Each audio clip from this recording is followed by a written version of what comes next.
talked moments ago about Sports Illustrated and how they feel about the Browns offense. Well, we took a look and see what what Maurice Jones-Drew of NFL.com. You remember these guys playing like it was yesterday. All of a sudden, they're NFL insiders, and Jones-Drew is one of them.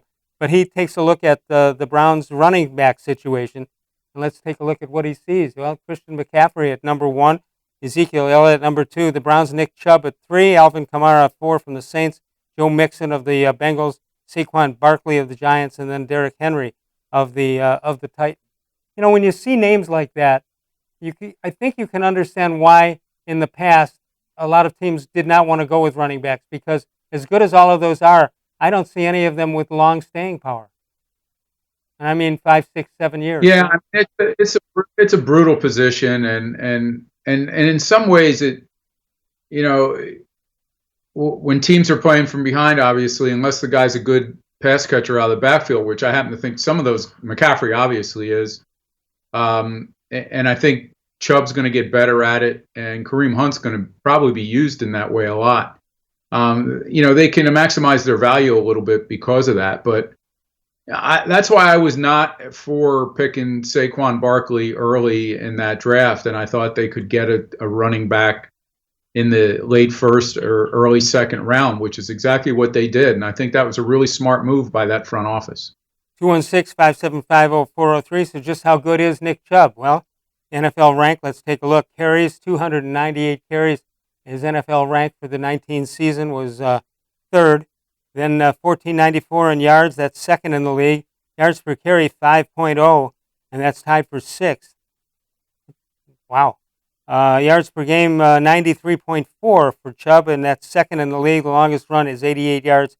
That's also second. He did score 8 touchdowns. But I think you hit on it, Bud, when you talked about his ability to catch the ball. Combine that with what you're also going to have coming out of the rest of the backfield. And I've said it before, you're an offensive or a defensive coordinator, and the night before or the week before, you look at what the Browns can do, and you say, how do I stop this, or who do I stop first, second, and third, or if I concentrate on one, am I killing my own chances?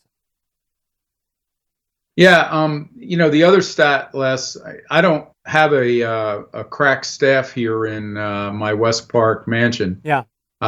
Like you do, like you have a crack staff there. Yeah. But one of the things I think Nick Chubb, the number to look at is his yards after contact, and I believe he's at the top of the league in that. He may not be number 1, but he's certainly way up there. That's why I was always in favor of whatever they did. I wasn't in favor of them signing Kareem Hunt. I think he played well when he was used. I understand in some ways, why Dorsey wanted to do that.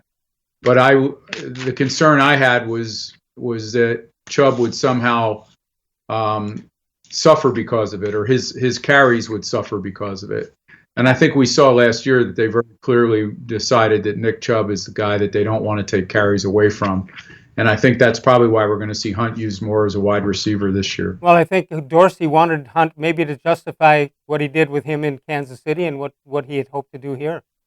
He might have seen he might have seen his power slipping away a little bit, and I think that's one of the reasons he stuck himself with Freddie Kitchens to separate himself from D. Podesta and the rest of that crew.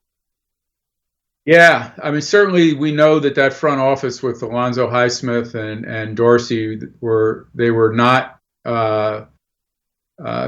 amenable to having the D. Podesta side of the building, dictate to them. They felt like they had all this NFL experience, and that. Just think of some of the quotes that we remember now from, Dorsey coming in saying he was going to bring in real football players. I mean, what kind of a shot is that at what was going on before? So we'll see whether these guys have drafted real football players or not soon enough. But I think they're on a good track with Stefanski and with the Andrew Berry right now. All right,